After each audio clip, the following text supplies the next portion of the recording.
The following is transcribed.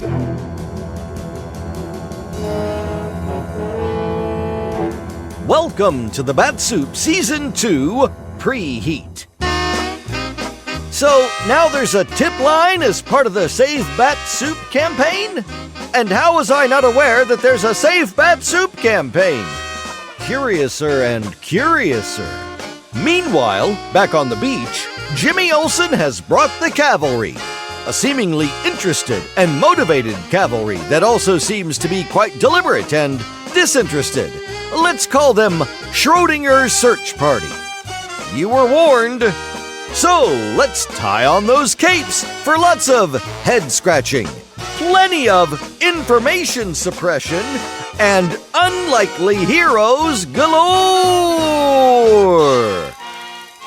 Superman's gonna need every ounce of whatever strength he's got left to survive, and that's just waiting to be rescued. How long will it take? Find out next in Part 19 of The Atom Man, as originally broadcast on November 5th, 1945. But first, it's...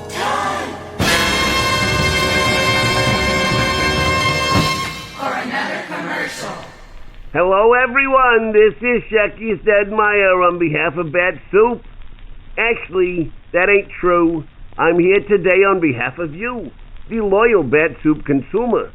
If you have ever been approached by a representative of your local, state, or federal government and been required to turn over any merchandise, consumable, branded, or otherwise involving or relating to the product known as Bat-Supe, you may be entitled to compensation. If this has happened to you, please call the office of Stedmeyer, and Pack at 844-600-2286. Leave a message, and one of our crack team will get back to you as quickly as possible. That number again is 844-600-2286. 844-600-2286. This is Shecky Stedmeyer saying, hey, it's up, and away for Bat-Supe. Curtain. Music. Kellogg's Pep, the super delicious cereal, presents The Adventures of Superman. Faster than a speeding bullet. More powerful than a locomotive. Able to leap tall buildings at a single bound. Look, up in the sky. It's a bird. It's a plane. It's Superman. On a lonely beach 50 miles from Metropolis, Superman waged a titanic battle with Henry Miller, the Atom Man, a human monster in whose bloodstream flows the deadly kryptonite, enabling him to generate terrific atomic power. Finally, Superman was conquered and lay motionless on the sand. Drunk with power, Miller destroyed the Teufel, the half-mad German scientist who had made him the Atom Man. Then, certain that Superman was dead, Miller buried him in a deep hole on the beach and left for Metropolis to make further use of his incredible atomic power. As we continue now, Jimmy Olsen, having escaped from a henchman of Teufel's, has arrived at the ravaged, blasted beach with Sheriff Simpson and a deputy. Unaware that Superman lies almost beneath his feet, Jimmy stands by as the sheriff and his deputy bend over the charred body of the Teufel. Appears to me this man was struck by lightning. Wouldn't you say so, Fred? It ain't nothing else, Ferv. Must have been one awful freak storm that hit here, too. There were the big craters in the beach, and them trees down the woods. You notice how they're split and blackened clear through? Yeah. Olsen, Yes, Sheriff? take another look at this fella. You still think he's that Nazi Teufel? Oh, I'm sure of it. Especially now he hasn't got his phony wig and mustache Well, on. I called Inspector Henderson. He'll be out here pretty soon. He'll know. Now, what about those other two men you said you saw here? Must have been more than two, Sheriff, judging by all these tracks in the sand. There were only two, besides Teufel, I mean. One was Henry Miller, our new reporter. He was the one who was shooting the green sparks out of his hands. Green sparks? Yeah, they were like little bolts of lightning, and they were coming right out of his hand. What the... Hold it, Fred. Go on, Olsen. Oh, Miller was shooting these sparks at a man in the sand. It was right about here, at the edge of the woods. It made the whole beach and forest shake. At first, before I saw what it was, I thought it was an earthquake. Great Jehoshaphat. Great fiddlesticks. Olsen must have seen the tail end of the lightning storm. Some of the boats probably hit behind Miller, and Olson thought they were coming out of his hands. They were, and there wasn't any storm. Don't talk foolish, son. Only lightning could split these big trees down the middle and scorch them that way, and blast these big holes in the beach. But I tell you... Never mind. I told you what happened. Now, what about this man you say was lying on the sand? You, sure it wasn't this one? Fellow you claim Teufel? No, Teufel was standing behind Miller. I don't know who the other man was. He was lying on his stomach. Was he a big fella? Big or small? He was pretty big, I think. He was all hunched up. I can't be sure. He had on a red sweater or jacket or something. I think he was dead. But Miller kept shooting those sparks at him. If he was dead, where is he? That's what I was going to ask. Gosh, how do I know? I got scared and ran back through the woods to get help. Maybe Miller buried him. Why would he bury him and not Teufel? I think... Uh-oh. What do you got there, Fred? I think it's a gun, a .32. Oh, see it. Here. I saw part of the barrel sticking up out of the sand. Yeah. 4 shots fired from it. Yeah, not very long ago, either. You can still smell powder. Maybe that's what Olson saw. The sparks, I mean. Miller might have been shooting the guy on the ground. No, I tell you... Could be. Come on. Do a little digging where you found the gun, Fred. I'd be that Olson's right. Miller buried the fella. Okay. It's right here. Yeah, start digging. You look around, Olson. Might be you'll find something else. Okay. Don't seem like nothing's buried here, Sheriff. Well, go down a bit more. Wait. Hey, what's this? What? This little piece of cloth, see? It's red. Uh-huh, but what... Olson said the fellow was wearing something red, a sweater, jacket, or something. Well, that piece of cloth didn't come out of a sweater or a jacket. It's too silky. Yeah, it might have come out of a muffler, though. Olson said it might have been a muffler he saw. Yeah, look here. Darkened. Scorched like. Might be powder burns, huh? From the gun? Yeah, maybe. Come on, dig some more. All right. Nothing yet. Yeah, keep going. Found the gun here, a piece of cloth. Hey, Sheriff! Sheriff! Wait, Fred. What is it, son? Come on over here. I found something. Okay. Where is he? There at the edge of the woods. Oh, yeah. What'd you find, Olson? Come over here and see. I don't want to touch it. Maybe he found the other dead guy. Yeah, we'll see. Yeah. Okay. What is it, Olson? There. See? On the ground. What? Well, shucks, I thought... Hey, look, Fred, look. There's another piece of red cloth. Sure enough. That's what I wanted to show you. Yeah, looks just like the piece we found back there. Yep. Scorched and darkened the same way, too. Any blood on it? Nope. Don't get it. Well, maybe Miller dragged the man into the woods here and buried him. And the piece of red cloth could have come from the man's clothes. Remember I told you he was wearing something red? Say, that might be it, Sheriff. The ground looks fresh turned over, too. Maybe if we dig right the here... ground looks fresh turned over. That's from the trees getting uprooted in the lightning storm. But if we dig right here where I found the knife... Yeah, we can't go digging up the whole beach and woods. Tell you what to do, Fred. You and Olson take my car and drive to Linwood. Find Doc Akers and bring him out here and look over the body. By the time you fetch him, Inspector Henderson ought to be here, and then... Oh, I'll wait for the inspector. No. Gosh, I gotta call the Planet and tell him what happened to Teufel. This is a big scoop. I don't want any newspaper stories till Inspector Henderson says it is Teufel. I want you to go to State Police Headquarters with Fred, Olson. Oh, but I'm you sure... You heard me? You give State Headquarters a description of Miller and the car he was driving, so they can get an alarm out for But him. I tell you... Will you stop arguing? Miller maybe killed somebody. If that's really Teufel like you say... Oh, it's Teufel, all right. Well, then, if Miller was working with him, Miller's a Nazi, too. Maybe a murderer. We gotta find him. Now get going, both of you. Okay, Sheriff. Come on, Olson. I'm coming. Boy, they better get Miller. I tell you, there were green sparks shooting out of his hands and shaking the ground. Golly, I wish I knew where to find Superman. He'd make short work of Mr. Henry Miller. Unaware that he himself prevented Sheriff Simpson and his deputy from finding Superman by calling them away just when their probing hands were a few scant inches above the buried man of steel, Jimmy follows the deputy to the sheriff's car. What will happen next? There's an exciting climax ahead, which we'll bring you in a moment. But first, here's a word from your announcer. You know, gang, a lot of people think it's more fun to anticipate something, to look forward to it, than it is to actually have it.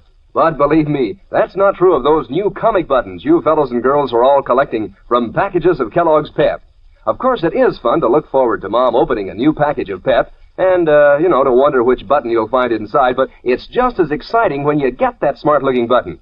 Maybe it's one of the new comic buttons you need for your collection. Might be Superman or Winnie Winkle or Orphan Annie. Or maybe it'll be a duplicate that you can swap with one of your friends. Boy, that's swell fun, too. And you'll get a kick out of pinning those comic buttons on your jacket or dress or cap. And the best part is, those nifty comic buttons are so easy to get. You don't send in any money, not even a box stop, and you can't buy them anywhere. You just ask Mom to get you some of that super delicious whole wheat flake cereal, Kellogg's Pep.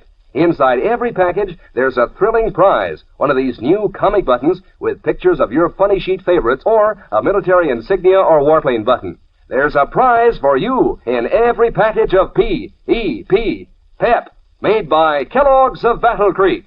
Now, back to the adventures of Superman. It is just before sunset on the lonely, ravaged beach where Superman and the Atom Man fought their Herculean battle. Teufel's body has been removed. Inspector Henderson and state police officers have visited the scene, made photographs, measured footprints, and departed. Now all is silent, save for the low murmur of the wind and the lapping of the outgoing tide. But suddenly the silence is broken as two men dressed in hunting clothes and carrying shotguns come through the fringe of the woods toward the beach.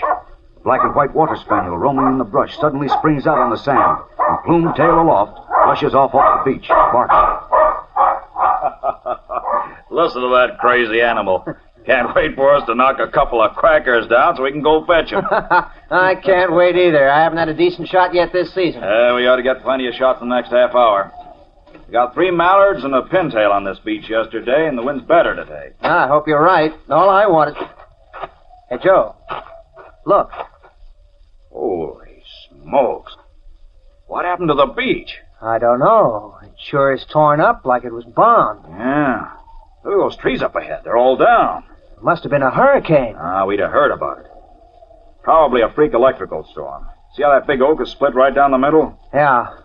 And it's scorched. Oh, you're right. Only lightning could do that. Boy, glad I wasn't around. Me too. Hey, look at that hole.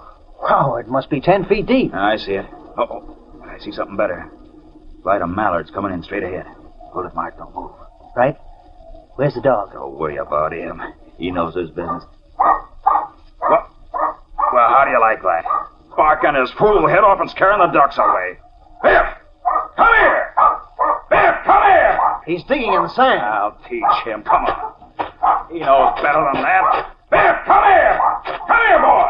He must have found something. Look how deep he is already. I can just see his tail. Yeah, that fool dog. And after all the years he's been hunting, digging up a dead fish and barking his head off with ducks overhead. He's gonna hear from me. Biff! Stop that digging! Stop it, I said! Biff! Stop that digging! Enraged, the duck hunter strides along the beach, approaching the deep hole his excited dog is digging in the soft sand, determined to pull him away and reprimand him for having spoiled a perfect shot. If he does, the body of Superman, buried deep in the sand at the very spot, will never be discovered.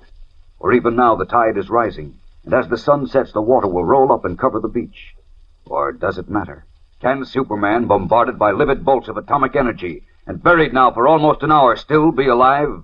We'll know tomorrow, and we'll also know what plans the deadly Atom Man is hatching. So be sure to listen. Tune in, same time, same station, and follow the adventures of Superman. Faster than a speeding bullet. More powerful than a locomotive. Able to leap tall buildings at a single bound. Look, up in the sky. It's a bird. It's a plane. It's Superman. Fellas and girls, be sure to follow the adventures of Superman. Brought to you every day, Monday through Friday. Same time, same station, by the grand old Kellogg Company of Battle Creek. And for other thrilling adventures of Superman, see your local newspaper. Superman is also a copyrighted feature appearing in Superman DC Publications.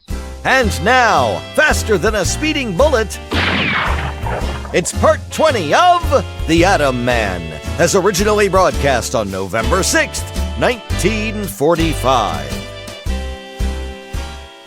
Kellogg's Pep, the super delicious cereal, presents The Adventures of Superman. Faster than a speeding bullet. More powerful than a locomotive. Able to leap tall buildings at a single bound. Look, up in the sky. It's a bird. It's a plane. It's Superman. Yes, it's Superman. And today on the bleak and ravaged beach where the Man of Steel waged his greatest battle, two duck hunters witness a strange scene. Using Jimmy Olsen as bait, Henry Miller, in whose blood flows the deadly kryptonite which makes him an atom man, lured Superman to a lonely beach and defeated him in a titanic battle. Drunk with his power, Miller killed Der Teufel, the Nazi scientist who had transformed him into a human atomic monster, and then buried Superman in a deep hole in the sand. Then he left for Metropolis, intending to destroy that great city as his first step in conquering the world. But shortly before sunset, as Superman lay buried beneath the sand, two duck hunters, Joe Nelson and Mart Andrews, came up the beach. Suddenly, Nelson's hunting dog, a water spaniel, began to bark and dig furiously, spoiling a perfect shot for the two hunters. Annoyed, Nelson hurried to where the animal had already clawed out a sizable hole. You bet! Come out of that hole! Come out, I say! Wonder what he found down there. Dead fish or a sand crab or something. You hear me, Biff? Come out of there! All right, if you won't, I'll haul you out. Aren't you ashamed of yourself? A pedigreed hunting dog digging for dead fish. Come on now. He sure doesn't want to come out of there. I don't know what's come over him. Biff, cut it out. Stop that noise. How do you expect any ducks to show up with you barking your fool head off? Here, look at him. He wants to dig some more. I'll dig him. Biff, stop it. Stop it, I said. What the? Hey, Joe, wait. Huh? What's the matter? Come here. What is it? Look down there, where the dog was digging. Shut up, Biff. Where, Mark? At the bottom of the hole, sticking out of the sand. You see? Holy smoke. Looks like a man's foot. That's what it is. Somebody's buried down there. Well, that's why Biff... Come on, Mark. We gotta see about this. Help me get the sand off him. Get away from here, Biff.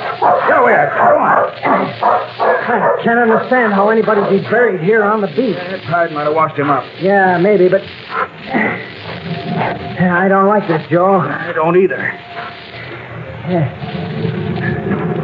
Hey, he's dead as a doornail, Joe. What'd you expect, buried under the sand? Poor guy. Wonder who he is. Beachcomber, maybe. Say, that's funny. His clothes are ripped to pieces. You can't even make out what they are, but I don't see any marks on him. I don't either. Well, that is funny. What do you suppose happened to him? Search me. He wasn't drowned, you can tell that. You know, come to think of it, he must have been struck by that lightning. Lightning? Sure, the lightning storm that knocked down all those trees and tore up the beach. Big bolt must have hit him, dug a hole in the beach, and buried him. Look at his clothes, or what's left of them. See how charred they are? If it was lightning that burned and tore his clothes up that way, he'd be burned too. That's right. Well, no use worrying about... Hey, what was that? What was what? I heard a low moan. Didn't you hear it? No. Oh, maybe you heard Biff up the beach. Biff's way up the beach. There it is again. Yeah. Holy smoke, Joe. This fellow's alive. How could he be? Buried under the sand? Wait a minute. See if I can hear his heart. Well, you felt his heart before. I just put my hand over it. I was sure he was dead. Quiet now. Hear anything? Not yet. Wait. Yeah. It's beating all right. It is? Yeah. I can hardly hear it, but it's beating all right. We've got to get him to a doctor fast. Take his legs, Joe. Okay. Oh, no. No, wait. You better not move him. He might be hurt inside. Now, I'll tell you what. I'll drive to Sam Tyler's and call the hospital at Linwood. Send out an ambulance. But his heart's weak. He may go any minute. Getting the ambulance here will be better than us carrying him to the car and then giving him a bumpy ride. The ambulance can come in on the beach road. I'll make it as fast as I can, Mark. Come on. Leaving his hunting companion with the still figure of Superman, Joe Nelson rushes away to his car. Within an hour, an ambulance roars up the beach road, and two attendants bearing a stretcher hurry across the dark sands. A short time later, in a room in the Linwood Hospital, Superman lies in a bed, his eyes closed, scarcely seeming to breathe. Leaving an intern and nurses with him, Dr. Bruce, chief of staff, steps into the corridor where Sheriff Simpson awaits him. How is he, Doc? Hello, Sheriff. Still in a coma. What are his chances? Frankly, not too good. Our only hope is that he'll respond to a blood transfusion. We're getting him ready now. By the way, his people ought to be notified. You able to find any identification in his clothes? Call them clothes? Aren't no more than burn up rags. Fall to ashes if you touch them. If you had any papers on them, they're ashes too. Hey, Doc, you figure he was struck by lightning? I never heard of a man struck by lightning who didn't show a mark of it on his body. Me neither. His clothes all ripped to pieces and burned. How could that happen without there being a mark on him? I don't know, Sheriff. This is a very puzzling case. You said it. Sure hope you can pull the poor fellow through, Doc. Chances are he's the one young Olson saw on the beach with them two Nazis. Nazis? Mm. What Nazis? Ain't in the papers yet, but one of them was Teufel, a Nazi scientist. He was killed by lightning. No doubt about that. The other one, Henry Miller, got away. This fellow might be able to tell us what Teufel and Miller were up to, where Miller went. Well, I'll certainly do all I can, Sheriff, but... Dr. Bruce. Ready for me, Snyder? No, sir. I mean, please come here. There's something happened. I can't understand it. What's the trouble? His skin, I can't puncture it. What? Yes, sir. I broke 2 needles. His skin is impenetrable. What's that mean, Doc? I'll have to see. You can come in, Sheriff. I remember reading of a case of a man struck by lightning. Never mind, Snyder. Get an injection needle, please. Yes, sir. Yeah. Looks dead to me, Doc. Still alive. Here you are, sir. Thanks. Step back, please, Sheriff. Now, swab his arm, Snyder. Yes, sir. Yeah, that'll do. Now, let's see about this. Good heavens. Huh. Needle broke. You see, sir, it's amazing, but I once read about... Never mind about your reading, Snyder. Get me a scalpel. Yes, sir. Listen, Doc. Step back, please, Sheriff. Okay, I just wanted to know... Here you are, sir. Now, let me see. Wait. Great heavens, you're right, Snyder. This man's skin is impenetrable. I told you, sir. The lightning must have petrified his skin. I read of a case like that. So have I, but I never believed it. Well, what goes on, Doc? Well, something occurred, perhaps the lightning, as Snyder suggests, which has made this man's skin impenetrable. That means, unfortunately... Yeah? What does it mean? It means we can't give him blood plasma. We can't do anything for this poor chap now. He's doomed. Superman doomed. And strangely enough, by one of his own superhuman powers. And while he lies helpless, given up for lost, his deadly foe, the Atom Man, has arrived in Metropolis. We'll return in a moment for the startling climax of today's episode. But first, here again is your announcer. You know, gang, these new comic buttons that Kellogg's Pep is putting out are so easy to get that, well, your collection must really be growing. For instance, have you got the Superman button yet? Boy, doesn't he look real, with his bright red cape and Superman insignia? And how about Uncle Walt from Gasoline Alley? He has that cowlick, you know, the tuft of hair that's always sticking up straight. And Moon Mullins and his big black cigar. And Harold Teen with his bow tie. Believe me, every single one of these 18 comic strip characters looks just as real as in the funny papers. Full comic strip colors, too, on a white enameled metal button that's a real eye-catcher.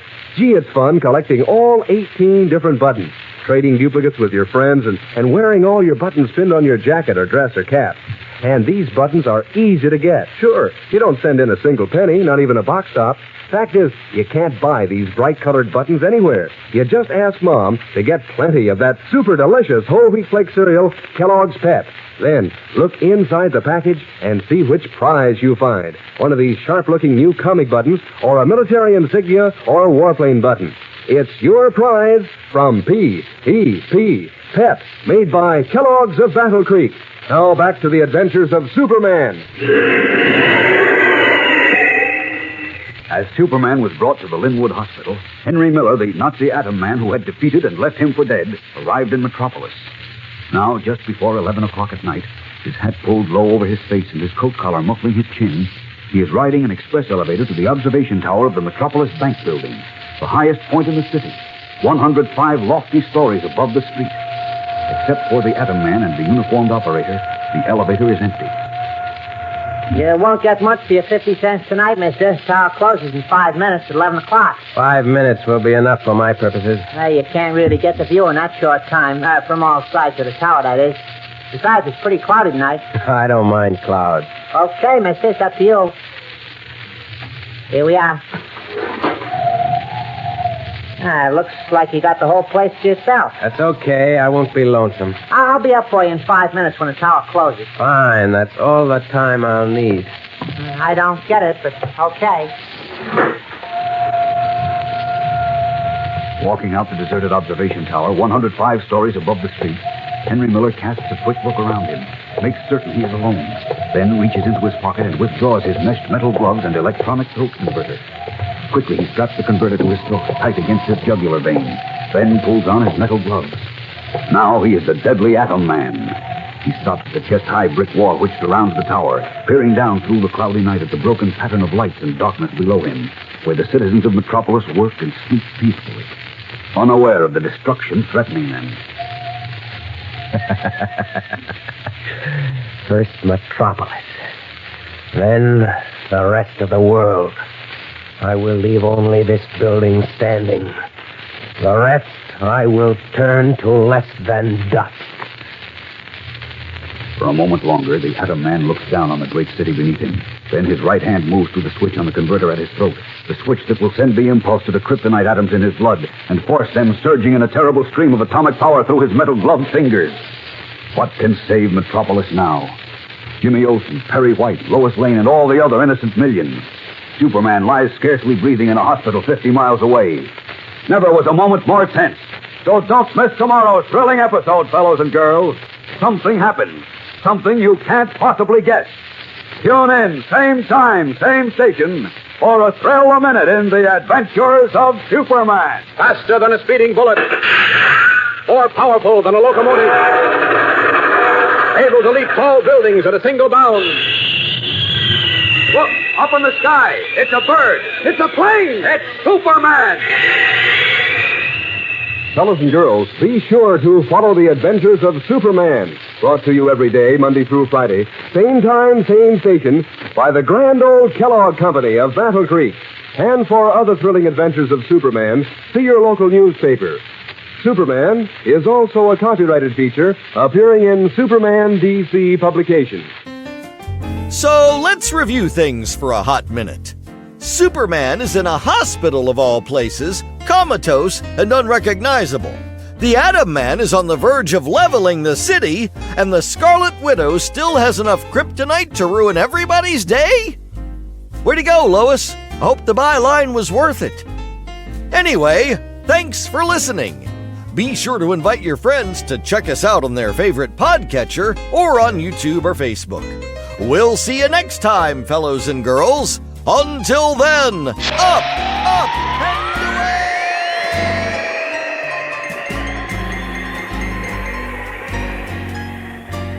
The work of the great Dr. Sigmund Freud centered the attention of the whole scientific world on the subject of dreams.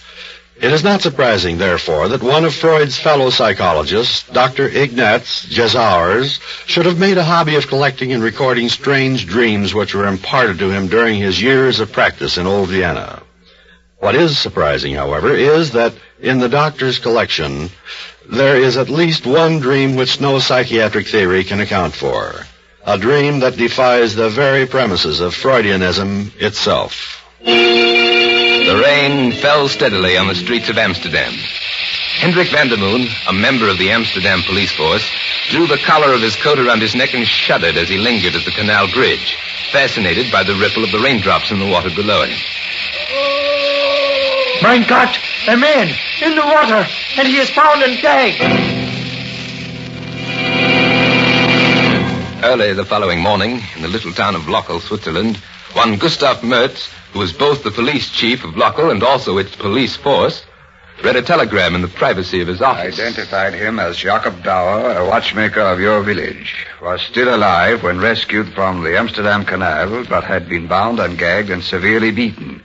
Died without regaining consciousness. Obviously a victim of murder. Later that morning, young Rudolf Bauer, son of the late Jacob Bauer, received a call from Police Chief Gustav Mertz. My father? Dead? Murdered, Rudolf. He went to Amsterdam on business, I suppose. Yes. To buy materials. He had enemies there? Why, no. He scarcely knew anyone in Amsterdam. And here in Lochel? Well, no. Unless you would call Ulrich Tobler an enemy. He owed father a good deal of money. He refused to pay him. It made father very angry. At least it used to. A few weeks ago, father stopped talking about it. It was almost as if for some reason, he was afraid of Ulrich Tobler. It was not until 2 days later, when he was going through the deceased's personal papers, that Gustav Mertz found out why the watchmaker had grown afraid of his neighbor Ulrich Tobler. That was when he found the record of the dream. It was carefully written down in Jakob Bauer's neat, sturdy hand. If I had had this dream only once, I would not bother to set it down. But it has come to me not once, nor twice, nor even 3 times.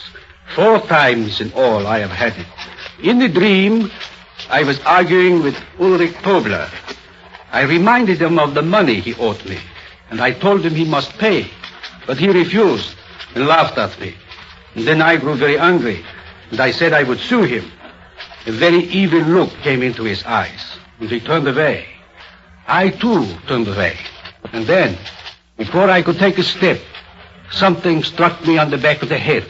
I fell to the ground, and the next thing I knew, I could see myself, bound and gagged and bleeding.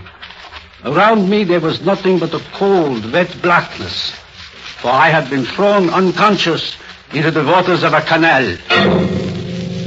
Yes, this was the dream that Jakob Bauer had written down a few days before he died.